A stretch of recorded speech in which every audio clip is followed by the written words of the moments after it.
काव्य पर चलते हैं। प्रादुर्भूतस स्थिर पद सुखन त्वामनुध्यायतो मे। प्रादुर्भूतस स्थिर पद सुखन त्वामनुध्यायतो मे।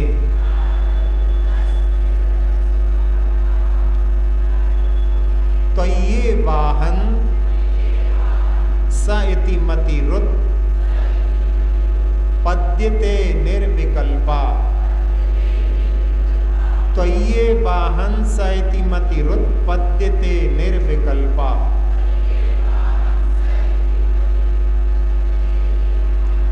मिथ्यैवेयं तदपि तनुते तृप्तिमभ्रेष रूपाम्। मिथ्यैवेयं तदपि तनुते तृप्तिमभ्रेष रूपाम्।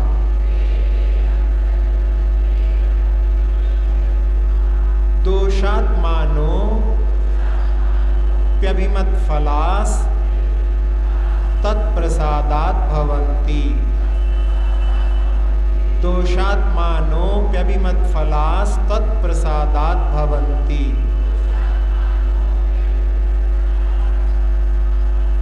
दोषात्मानो प्यभिमतफलास् तत्प्रसादात् भवन्ति।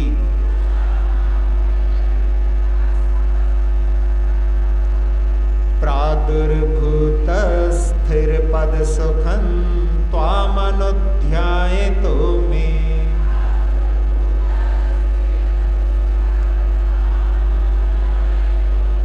प्रादुर्भूतस्थिरपद सुखं त्वामनुध्यायतो मे।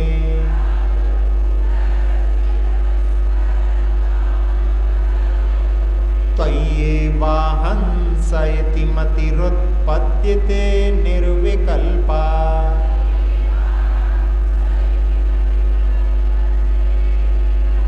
त्वय्येवाहं स इति मतिरुत्पद्यते निर्विकल्पा।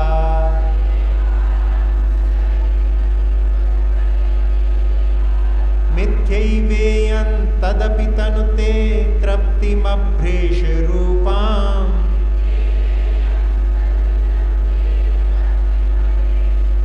मिथ्यैवेयं तदपि तनुते तृप्तिमभ्रेष रूपाम्।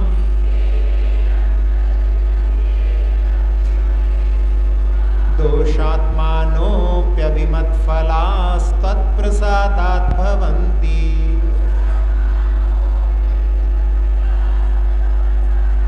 दोषात्मानोऽप्यभिमतफलास् तत्प्रसादात् भवन्ति।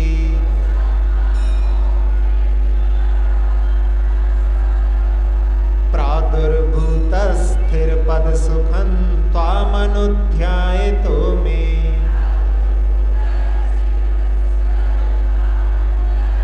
त्वय्येवाहं स इति मतिरुत्पद्यते निर्विकल्पा।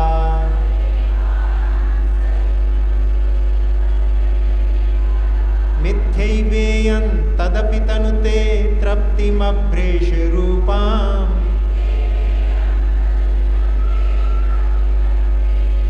दोषात्मानोऽप्यभिमतफलास् तत्प्रसादात् भवन्ति।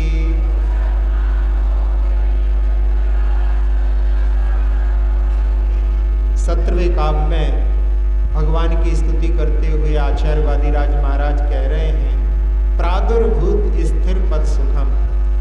भगवान ने शाश्वत सुख, स्थिर सुख को प्राप्त किया। प्रादुर्भूत यानी वो उत्पन्न हुआ। संसार में सारे जो सुख होते हैं, इंद्रिय सुख होते हैं, वो क्षणिक होते हैं। शाश्वत सुख तो मोक्ष में होता है और एक बार प्राप्त होने के बाद में फिर वो कभी भी छूटता नहीं। कई लोग ऐसा भी मानते हैं कि पुनः जो है मोक्ष से फिर पुनः संसार में अवतार ले लेते हैं, लेकिन जिनागम कहता है कि एक बार शुद्ध अवस्था को प्राप्त करने के बाद में पुनः संसार में आने का कोई कारण नहीं है। इसीलिए आचार्य समंतभद्र स्वामी ने रत्नकर्ण श्रावकाचार में काले कल्प सते पीछा गते शिवानाम न विक्रिया लक्ष्य उत्पातो भी यदि स्यात् त्रिलोक संभ्रांति करण पटु, कि कल्प काल जो है सैकड़ों भी निकल जाएं तो भी जो है मोक्ष में कोई भी विकार उत्पन्न नहीं होता। और उसमें कह रहे हैं कि पूरे तीनों लोगों को डमरू के जैसा भी कोई बजा दे तो भी वहां पर कोई भी विकार उत्पन्न नहीं होता, क्योंकि एक बार जो शुद्ध अवस्था को प्राप्त हो गए हैं उनके लिए कोई ऐसा हेतु नहीं है जिससे कि वो संसार में प्रवेश हो। तो ऐसे जिन्होंने प्रादुर्भूत स्थिर पद सुखम त्वाम अनुध्यायतो मैं जो है आपका बार बार ध्यान करता हूँ। ध्यान करते समय में बार बार भगवान का ध्यान करने से धीरे धीरे, वैसे तो जो है श्रावकों के लिए शुद्धोपयोग का अवकाश नहीं है, लेकिन फिर भी ध्यान की भूमिका, ध्यान की भावना कर सकता है।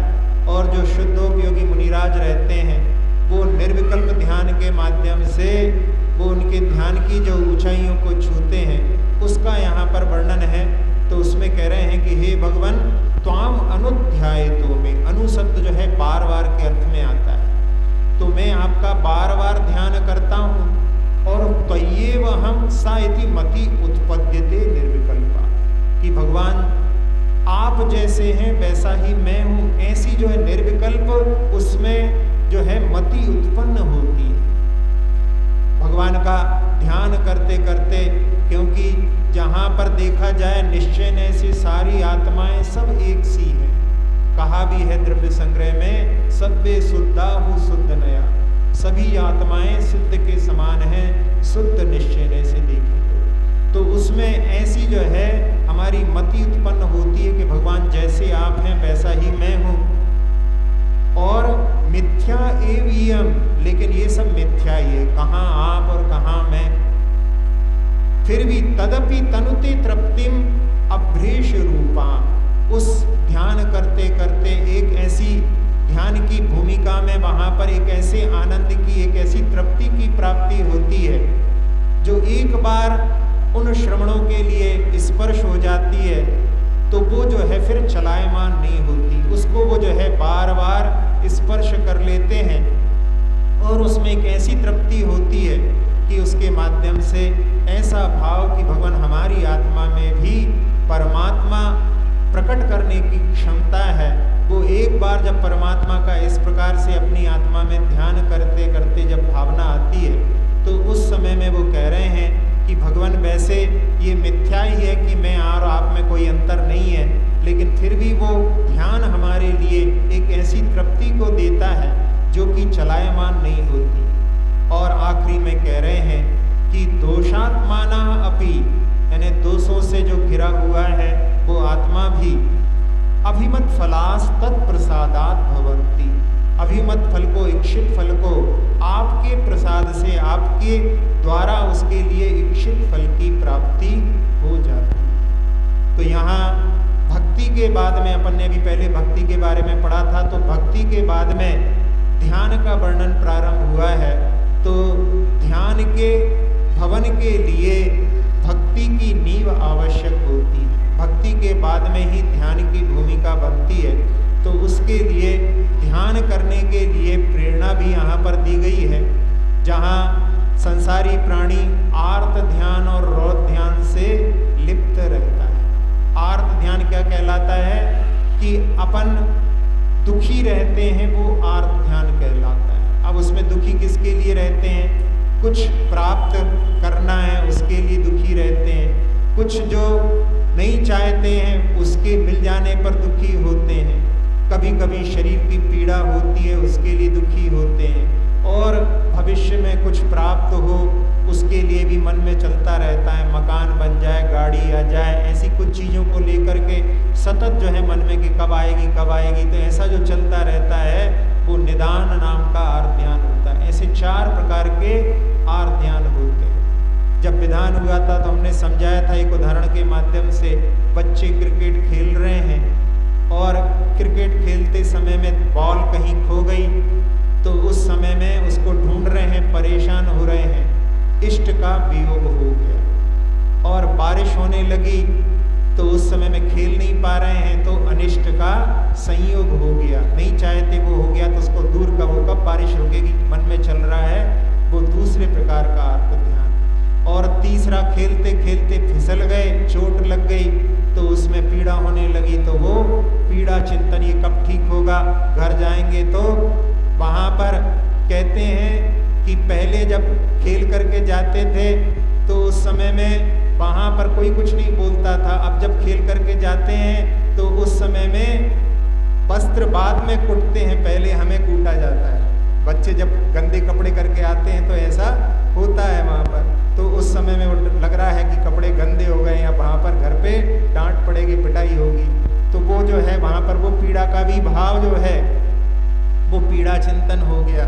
और इसके बाद में फिर पिता ने कहा था कि इस बार अच्छे नंबर से पास हो जाओगे तो बाइक दिला देंगे, और यदि फेल हो गए तो ऑटो तैयार है। तो वहाँ पर वो बाइक कब मिले, ऐसा जो सोचना चल रहा है वो निदान नाम का आर्त ध्यान होता है। तो जब भी कभी दुखी होते हैं तो उस समय में आर्त ध्यान इनमें से कोई ना कोई होगा। और जब कभी खुश होते हैं तो उस समय में सोचना चाहिए कि 5 पापों में से कोई पाप जो है अपना वहाँ पर जो है चल रहा है, उसके माध्यम से तो हम खुश नहीं हो रहे हैं, क्योंकि यदि हम उसके माध्यम से खुश हो रहे हैं तो वो रौद्र ध्यान है। आर्त ध्यान जो है तिर्यंच गति का कारण होता है और रौद्र ध्यान जो है नरक गति का कारण होता है। तो आर्त ध्यान में जैसे कि जब पार्श्व कुमार पूर्व अवस्था में जब वो मरुभूति के रूप में थे और कमठ ने उनके ऊपर पत्थर डाल दिया, पीड़ा के साथ मरण हुआ तो हाथी की पर्याय प्राप्त होती। तो आर्त ध्यान के साथ में रोते रोते यदि मरण होता है तो आर्त ध्यान के माध्यम से तिर्यंच गति की ज़्यादा संभावनाएं रहती है। और रौद्र ध्यान क्या है, हिंसा में आनंद मानना, पीड़ा देकर के आनंद मानना। एक चंगेज खां या एक और कोई नाम तैमूर लंग के बारे में कि जब वो ऊटी के जंगलों में उसने एक हाथी को पहाड़ से गिरते हुए देखा और वो जब वो टकराता हुआ जमीन पर गिरा, चिंघाड़ रहा था पीड़ा के कारण, और जब तक वो मरण को प्राप्त नहीं हुआ तो उस क्रूर व्यक्ति के लिए उसकी पीड़ा में आनंद की अनुभूति हुई। उस समय में कोई रिकॉर्डिंग का सिस्टम नहीं था कि इसको रिकॉर्ड कर लेता, बार बार जो है उसके माध्यम से अपने उस पाप की प्रवृत्ति को पूर्ण कर लेता।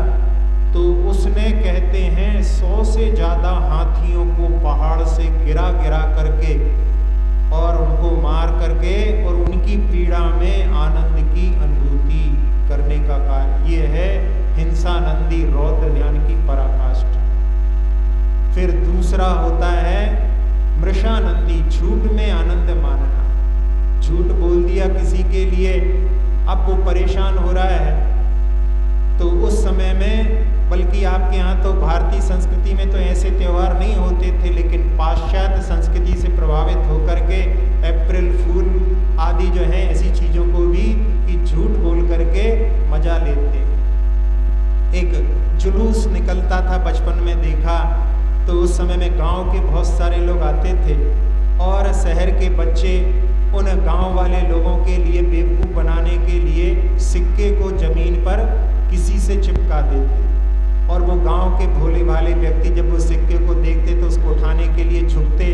अब वो हाथ में नहीं आता तो पास में ही बैठे सारे लोग खूब खिलखिला करके हंसते कि अच्छा बेवकूफ़ बनाया। तो ये कहलाता है उसकी पीड़ा में भी आनंद है, तो हिंसा आनंद भी साथ में है, साथ साथ में उसको झूठ के जाल में फंसाया है, तो वो वहाँ पर मृषानंदी नाम का जो है रौद्र ध्यान कहलाता है। तीसरा होता है चौर्यानंदी, चोरी में आनंद मनाना। किसी ने बोल दिया कि ये रास्ता जो है यहाँ पर टोल टैक्स देना पड़ेगा, यहाँ से निकल जाओ बगल से, और निकल गए, लगा कि 100 रुपये बच गए तो आनंद की फुरफुरी आने लगी कि आज तो 100 रुपये बच गए। ये जो है क्या है, ये चौर्यानंदी नाम का रौद्र ध्यान है। गाड़ी में बैठ गए बिना टिकट, और सकुशल जो है बाहर निकल गए स्टेशन से, तो खुश हो रहे हैं कि चलो आज जो है हमने 50 रुपये बचा लिए। ये जो है चोरियानंदी है। वो नहीं सोचते कि जितनी देर ट्रेन में बैठे थे कोई भी व्यक्ति जो है वहाँ पर काले कोट वाला दिखता था तो हृदय की धड़कन बढ़ जाती थी। पूरा रास्ता जो है कि कहीं वो आ नहीं जाए, कितना खून जलाया होगा उसकी ओर दृष्टि नहीं है।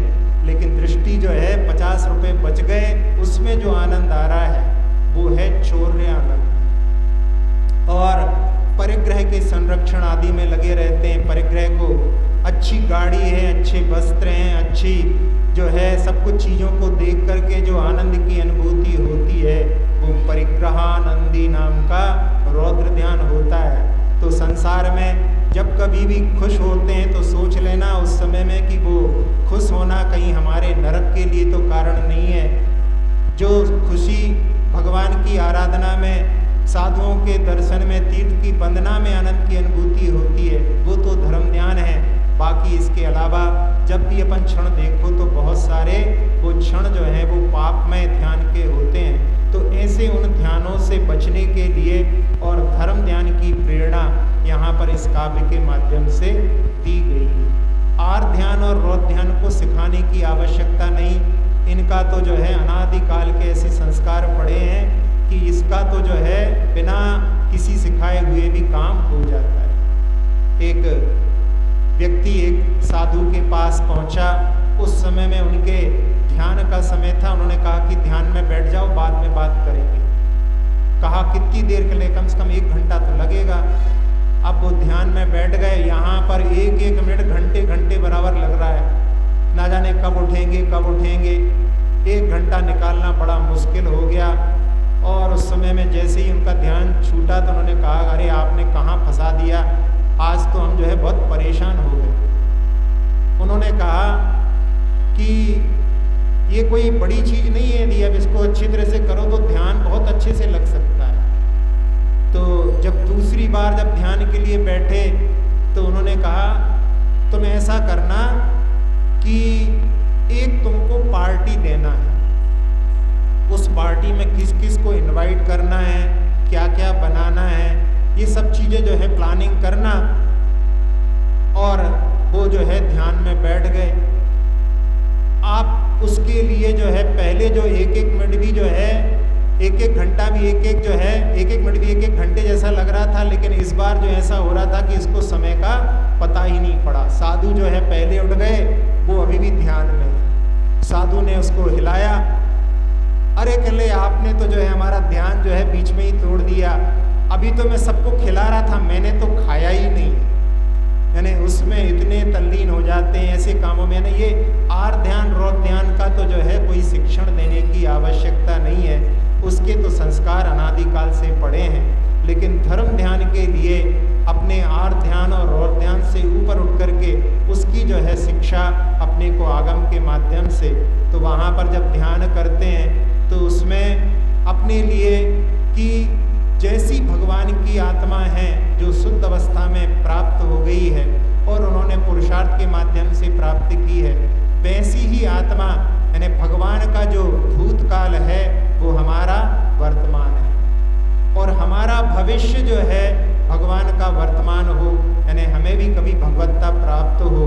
तो इस प्रकार से उस ध्यान के लिए एक आसन में बैठ कर के धीरे धीरे पुरुषार्थ करने से, जहाँ पर 6 आवश्यक, जो आवश्यक नहीं कहेंगे, 6 कार्य मंदिर में करने के लिए कहे हैं, आवश्यक तो उनके होते हैं जो किसी के वश में नहीं होते।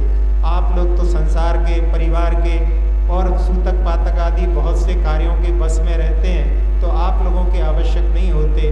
तो उसमें उन कार्यों में 5 कार्यों को तो आप कर लेते हैं। एक होता है भगवान का अभिषेक, फिर पूजा, स्वाध्याय, स्तोत्र पाठ और जप। लेकिन ध्यान का बिल्कुल भी ध्यान नहीं रहता। ध्यान भी अपने लिए प्रतिदिन मंदिर में थोड़ा समय निकाल करके करना चाहिए। तो उस ध्यान के लिए यहाँ पर कहा गया है कि उस ध्यान को जब भगवान हम करते हैं तो ऐसी जो है मन में इच्छा उत्पन्न होती है, मति उत्पन्न होती है कि हे भगवान आप जैसे ही हम हैं। ध्यान करते करते ऐसी सोहम सोहम की भावना के माध्यम से इस प्रकार की स्थिति बनती है। किसी कवि ने लिखा है कि दासो हम कहता प्रभु आया जब तुम पास, यानी मैं आपका दास हूँ, दासो हम कहता हुआ आया जब प्रभु पास, दा दर्शन से हट गयो सो हम रहो प्रकाश। जब भगवान के दर्शन करते हैं तो उस समय में दासत्व का भाव दूर हो गया, सो हम जैसे भगवान आप हो वैसा ही मैं हूँ, ऐसा भाव प्रकट हो गया। क्योंकि भगवान जिनके दर्शन करने आते हो, पूरे संसार के जो भी देवता हैं वो सब बाहर देखते हैं, एक वीतराग प्रभु ही हैं जो अंदर झांकते हैं, और जो आया है दर्शन करने उसको भी कह रहे हैं कि अपने अंदर देखो। तो वो जब अपने अंदर देखता है तो सो हम रहो प्रकाश, हमारे अंदर भी भगवान आपको देखा, वैसी ही हमारे अंदर भी आत्मा है। इस प्रकार की जब दृष्टि गई तो सो हम रहो प्रकाश, यानी सो हम आपके समान ही मैं, और सो हम ध्याव तो रह नहीं सको सकार। सकार में भी जो सोहम में जो आगे सा है उसके लिए कह रहे हैं कि सोहम ध्याव तो रह नहीं सको सकार, दीप अहम मम हो गया अविनाशी अविकार।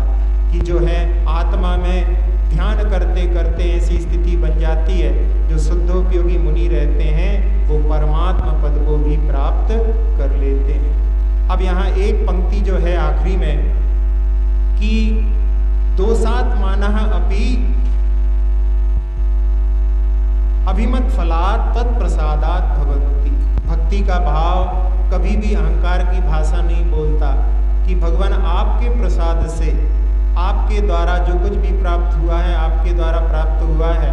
और इसमें कह रहे हैं कि दोषों से युक्त पुरुष भी अभिमत फल को आपके प्रसाद से प्राप्त कर लेता है। यहाँ आचार्य महाराज के लिए जो संकट की बात आई है उसमें उनके शरीर में कुष्ठ रोग है, और कुष्ठ रोग शरीर में हुआ है, इसका मतलब है असाता वेदनी कर्म का उदय है, और वो कर्म असाता वेदनी का उदय में आया है, इसका मतलब है कभी ना कभी असाता पहले बांधी थी। तो दोषात् मानः अपि, यानी दोषों से युक्त वो भी जो है पुरुष है, वो भी जो है अभिमत फल को, यहाँ पर अभिमत फल का अर्थ यहाँ पर कषायों, कलिस्ता, राग, देश, पाप से मुक्ति जो है भगवान आपके प्रसाद से प्राप्त हो जाती है। ये यहाँ पर भाव इसलिए है क्योंकि संसार में कोई भी जो है वो दोषों से मुक्त नहीं।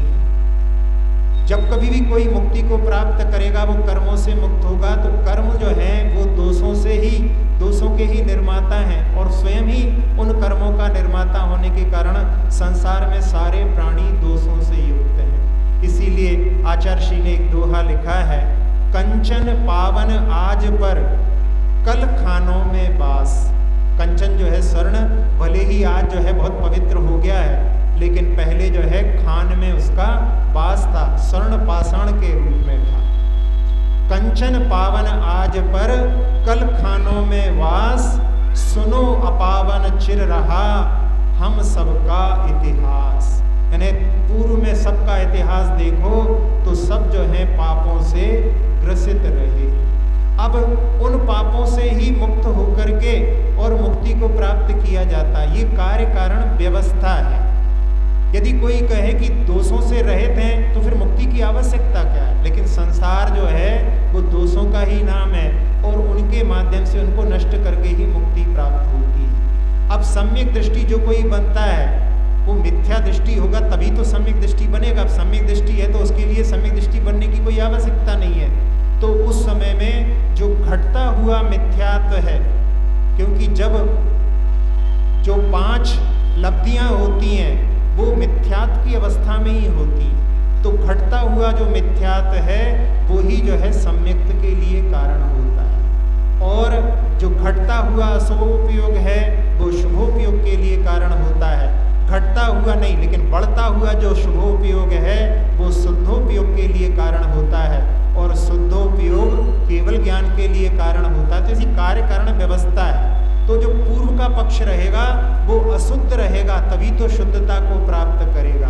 तो यहाँ पर वही बात कहा कि यहाँ जो आपकी भक्ति करता है आपके प्रसाद से, दोषी पुरुष भी जो है अभिमत फल को प्राप्त हो जाता है, संसार में पापों से लिप्त ही मुक्ति को प्राप्त करता है।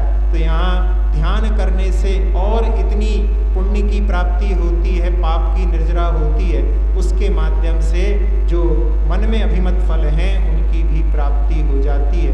तो इस काव्य में कि हे भगवान, जब मैं आपका बार बार ध्यान करता हूँ और आपने स्थिर आत्म सुख को प्राप्त किया, स्थिर पद को प्राप्त किया है, और उस समय में ध्यान करते करते एक ऐसी मति उत्पन्न होती है कि भगवान आप जैसे हैं वैसा ही मैं हूँ, ऐसी निर्विकल्प मति उत्पन्न होती है।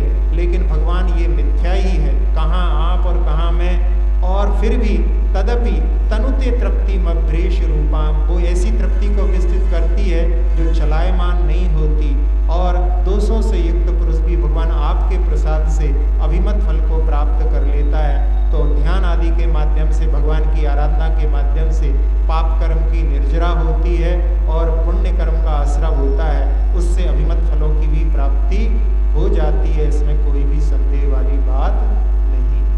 प्रादुर्भूत स्थिर पद सुखं त्वामनुध्यायतो मे,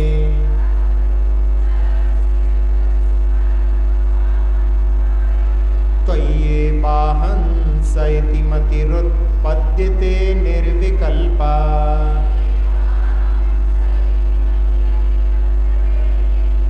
मिथ्यैवेयं तदपि तनुते तृप्तिमभ्रेश रूपाम्,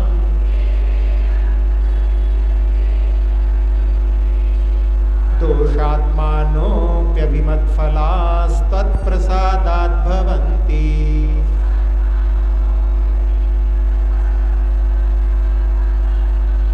एक भैंस का जो पाड़ा था वो जब छोटा सा था तो उस समय में जो ग्वाला था उसके पैरों में गिरने लगा।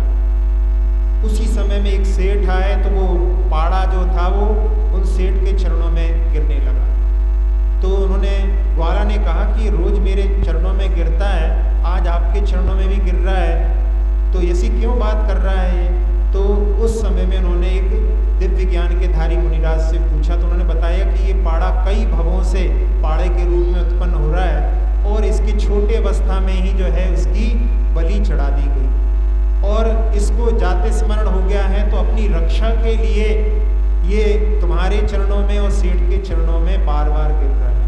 जब सेठ ने सुना तो इस पाड़े को जो है बलि नहीं चढ़ाना, इसको हम संरक्षित करेंगे, और राजा से सेठ का संबंध था तो राजा से उन्होंने उसके लिए अभयदान प्राप्त करा दिया। अब एक बार उनका पुत्र वहां से निकला और उस पाड़े को देख करके उसने उसका जो है वध कर दिया। अब राजा की आज्ञा का उल्लंघन किया है तो राजा ने उसके लिए मृत्यु दंड की घोषणा कर दी। अब उसको मृत्यु दंड के लिए लेकर के जा रहे हैं, और मंत्री सोचता है कि देखो कितना अच्छा फल प्राप्त हुआ था, इसमें अपना आत्मा का कल्याण कर सकता था, लेकिन इसने ऐसा पाप कर लिया है और इसके कारण में इसको मृत्यु दंड दिया जा रहा है। मंत्री के मन में भाव आया कि उससे कहा कि यदि तुम दीक्षा लेने को तैयार हो तो मैं तुम्हें जो है छोड़ सकता हूं। तो उस समय में मृत्यु सामने दिखाई दे रही थी और उसने कहा कि यदि तुम मुझे छोड़ देते हो तो मैं सारे पापों को छोड़ करके और दीक्षा ग्रहण करने को तैयार हूं। और उस समय में उसने उसको छोड़ दिया, उसने जाकर के दीक्षा ले ली, और उधर जो है वहाँ पर मंत्री ने कि वो भाग गया, छूट गया, जो कुछ हुआ जैसा भी रहा, और उसने उस अवस्था में, मुनि अवस्था में साधना प्रारंभ की, और ऐसा जो है ध्यान तप आदि किया कि कुछ दिनों के बाद में जिस पाड़े का जो पैर काट दिया था उसने, वो जो है मरण को प्राप्त हो गया। और यहाँ जो जिन्होंने ध्यान किया मुनिराज ने, कुछ दिनों के बाद में उनको केवल ज्ञान की प्राप्ति लग रहा है अपने को देख करके, लेकिन ध्यान की भूमिका, तप की भूमिका में, यानी यहाँ पे जो पाप भी किए हैं उनकी भी सबकी निर्जरा थोड़े ही दिनों में उन्होंने करके, और उस समय में वो जो पाड़ा था वो मर करके असुर बना था, तो वो भी उनकी जो है गंधकुटी में वहाँ पर आता है। तो इस प्रकार की जो है घटना के माध्यम से जो बात नीचे की पंक्ति की कही गई है कि भगवान आपके प्रसाद से, यानी जो मुक्ति का मार्ग है, पूर्व में पाप किए हुए उनकी निर्जरा के लिए भी उसके माध्यम से निर्जरा होने में कोई भी जो है रुकावट नहीं है, वो भी जो है उसके माध्यम से प्राप्त हो जाता है। स्तोत्र ये निराला भव रोग हरने वाला, कल्याण कल्पद्रुम ये प्रभु गुण की है ये माला। स्तोत्र ये निराला शिव सुख को आप पाए, करता हूँ ध्यान जिनवर, हूँ आप सम ये मानू, मिथ्या है सुख दे निश्चल, दोषी पुरुष भी अभिमत,